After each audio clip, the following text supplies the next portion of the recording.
গণভোট অধ্যাদেশ অকার্যকর হয় আপনারা আন্দোলনের হুমকি দিচ্ছেন। আমরা দুই দিন এরকম আন্দোলনের কথা শুনছি, কিন্তু সরকার বলছে গণভোট করার জন্যই অধ্যাদেশ হয়েছিল, যেহেতু ভোট হয়ে গেছে তাই নতুন আইনের আর প্রয়োজন নেই। এর যথেষ্ট ব্যাখ্যা এরই মধ্যে আপনারা শুনেছেন। আপনাদের এই রাজপথের লড়াইয়ের মূল লক্ষ্য কি? এখন জুলাই সনদ বাস্তবায়ন নাকি সরকারকে চাপে রাখা এবং মানুষকে সরকারের বিরুদ্ধে খেপিয়ে তুলে জনমত নিজেদের পক্ষে আনার চেষ্টা? সরকারের উপরে খেপানোর আসলে কিছু নেই। আমরা চাই যে সরকারকে সহযোগিতা করতে, কিন্তু সরকার প্রথম দিন থেকে যেভাবে ওয়াদাভঙ্গ করে তারা তাদের মতো করে 2/3 মেজরিটির জোরে সবকিছু চালাতে চাচ্ছে, সেখানে আমাদের আপত্তি। এবং সেই জায়গা থেকে দলের থেকেও তো আমরা ওনারাই বলতো যে দলের থেকে দেশ বড়, বা জনগণ যাদের আসলে ম্যান্ডেট নিয়ে তারা আসলে নির্বাচিত হয়েছে, যে 70% মানুষের গণভোটের ম্যান্ডেট এসছে, সেই রায়কে তারা ছুঁড়ে ফেলে দিতে যাচ্ছে, বা গণভোটের রায়ের মাধ্যমে যে জুলাই সনদ অথবা যে সংস্কারগুলো নিয়ে আসলে মানুষের মধ্যে আকাঙ্ক্ষা তৈরি হয়েছিল যে ফাইনালি একটা পরিবর্তন তারা দেখবে, সেটাকে তো তারা কোনোভাবেই মানছে না। এবং তারা নানাভাবে আইনি ব্যাখ্যা দিচ্ছে, অনেক সংবিধানের অনেক ভাষায় কঠিন কঠিন কথাও বলছে, এবং বলছে যে হ্যাঁ দ্রুত এটার সমাধান হয়ে যাবে, এটা হবে ওইটা হবে। কিন্তু আনফর্চুনেটলি আমি খুবই স্ট্রংলি বলতে পারছি যে সেটা কোনোটাই হবে না। কারণ আমি বারবার বলছি, তাদের সেই ইন্টেনশন নেই। তাদের যেই কমিটিগুলো গঠন হয়েছে সেখানকার এই কমেন্টগুলো পড়লে বা তাদের যেই স্টেটমেন্টগুলো, সেটা দেখলে বোঝা যায়। আপনি সংসদে অধিবেশনেও দেখতে পারবেন সালাউদ্দিন আহমেদের যে কথাবার্তাগুলো আছে। আচ্ছা, সরকারের দিক থেকে যেমন সাইফুল হকও যেটা বলছিলেন, সেটা হচ্ছে আপনাদের স্পেসিফিক এমন কোনো শঙ্কার জায়গা আছে কিনা যে তারা ঠিক কোন কোন জায়গাটাতে কর্তৃত্ববাদের জায়গাগুলো রেখে দিতে চায়, অথবা এটা রেখেই বা বিএনপির লাভ কি? ওই যে বিএনপি হাসিনার মতো করে থাকতে চায়, ওর মতো করে আনন্দ করতে চায়। বিএনপির হাসিনার মতো করে কেন থাকতে হবে? 17 বছর তারা এই আনন্দটা করতে পারেনি। তাদের মনে হচ্ছে আনন্দটার দাবিদার তারাও, তাদেরও পৈতৃক সূত্রে তারাও এইভাবে আসলে শাসনতন্ত্র কায়েম করতে পারে, সেই জন্য তারা এটা করতে চায়। তার মানে ওই শাসনতন্ত্রটা কি লুক্রেটিভ নাকি? Definitely lucrative. আচ্ছা আচ্ছা, তবে আমি একটা গুরুত্বপূর্ণ বিষয় নিয়ে আসলে কথা বলতে চাচ্ছি। সেটা হচ্ছে যে আমরা তো জানি যে রবিনহুডের গল্প শুনছি, যে গরিবের বন্ধু রবিনহুড।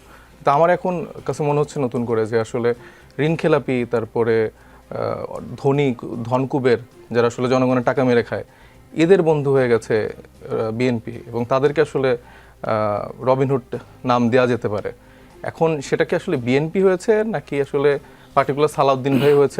এটা নিয়ে একটু আমি কনফিউজ। এটা হয়তো বা বিএনপির বন্ধুরা যারা আছে তারা ক্লিয়ার করে দিতে পারবে। কারণ সালাউদ্দিন ভাইয়ের যখন স্বদেশ প্রত্যাবর্তন হলো, সেদিনই কিন্তু দেখা গেল যে এসএলএমের গাড়ি বহন নিয়ে তিনি কক্সবাজারে বিশাল একটা শোডাউন করছে।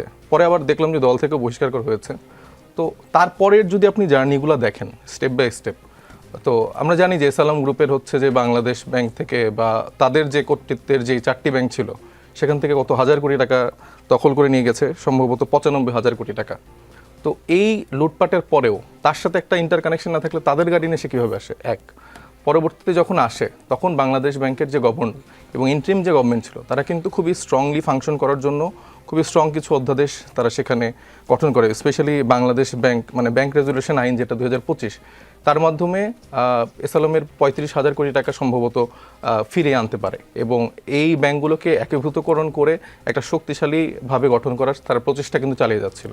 কিন্তু আমরা দেখতে পেলাম যে সরকারটা চলে যাওয়ার সাথে সাথে, ইন্টারিম গভর্নমেন্ট চলে যাওয়ার সাথে সাথে আমরা দেখলাম একটা রকম মব করে বাংলাদেশ ব্যাংকের গভর্নরকে কিন্তু তারা সরিয়ে দিল, এবং সেই এসএলএমেরই একজন পার্টনার, বিজনেস পার্টনার, তাকে হচ্ছে যে সোয়েটার ব্যবসা করে সম্ভবত, তাকে হচ্ছে যে আমরা দেখলাম যে বাংলাদেশ ব্যাংকের গভর্নর বানিয়েছে। এবং আরও মজার ব্যাপার যে বাংলাদেশ ব্যাংকের রেজুলেশনে একটা নতুন সংস্কার তারা করেছে 18 কতে, এবং সেখানে মাত্র 7.5% টাকা পরিশোধ করলে সেই মালিকানা আবার সেই ধনকুবের ঋণখেলাপিরা ফিরে পেতে পারবে। তার মানে এসএলএমের জন্য আপনি 4টা ব্যাংক ফিরে নেওয়ার জন্য সব রকম সুযোগ আপনি তৈরি করে দিলেন। তাহলে এই ব্যাপারগুলো আসলে বিএনপি কীভাবে ব্যাখ্যা করবে? এটা কি আসলে একজন রবিনহুড, নাকি দলীয়গতভাবে তারা রবিনহুডের ভূমিকা পালন করছে, নাকি এখানে সালাউদ্দিন ভাই এই কাজগুলো করছে, এসএলএমের দায়িত্ব নিয়ে নিয়েছে, তাদের টাকাগুলো তারা ফেরত দিতে যাচ্ছে? এটা কি আসলে তাদের টাকা? সাধারণ মানুষের জনগণের টাকা। এই জায়গাটাতে যে সমস্যা কি শুধু সালাউদ্দিন আহমদ, তিনি প্রচুর কথা বলছেন অথবা আপনাদেরকে বোঝানোর চেষ্টা করছেন? আমি ইন্টারকানেকশনগুলো বললাম। আমার স্বদেশ পর্দা আমি খুব কঠিনভাবে আমি গুমছিলাম, বাংলাদেশে আমি আসতে পারছিলাম না, এবং আমি এতটাই গুমছিলাম যে আমি শিলংয়ে বসে বসে বাংলাদেশের নেতৃত্ব দিচ্ছিলাম। আমি জানি না এটা গুমের কোন ক্রাইটেরিয়া সে নেতৃত্ব দিতে পারে। তো সে যখন স্বদেশ প্রত্যাবর্তন করে সে এসএলএমের গাড়িতে করেই ঘুরছে, এবং আমরা জানি যে কোট আন কোট সে এসালম এখন কারা চালাচ্ছে, কাদের তত্ত্বাবধানে এগুলো চলছে, এবং তাদের ব্যাংকের মালিকানা ফিরিয়ে দেওয়ার জন্য এই অধ্যাদেশের সংস্কারগুলো কেন করলো? মানে বাংলাদেশের মানুষের টাকা, এটা তো বাংলাদেশের মানুষের টাকা, এটা কি তাদের টাকা নাকি? ব্যাংকের টাকা? এটা কি সালাউদ্দিন আহমেদের টাকা বা ইসালমের টাকা? এটা সাধারণ জনগণের টাকা। এই জনগণের টাকা তো এখন আবার ফিরে পাওয়ার মধ্যে আবার একটা বাধা তৈরি হচ্ছে। কারণ এখন এই ব্যাংকগুলোর অধিকার যদি আবার ইসালমের হাতে চলে যায়, এটা ডেফিনেটলি যাবে। মাত্র 7.5% টাকা হচ্ছে খুব অল্প টাকা। এই অল্প টাকা দিয়ে তারা যে 35,000 কোটি টাকা সরকারের কাছে দিয়েছিল, সেটাও তারা আবার ফিরে পাচ্ছে, আর বাকি টাকা তো এটা পগার পার।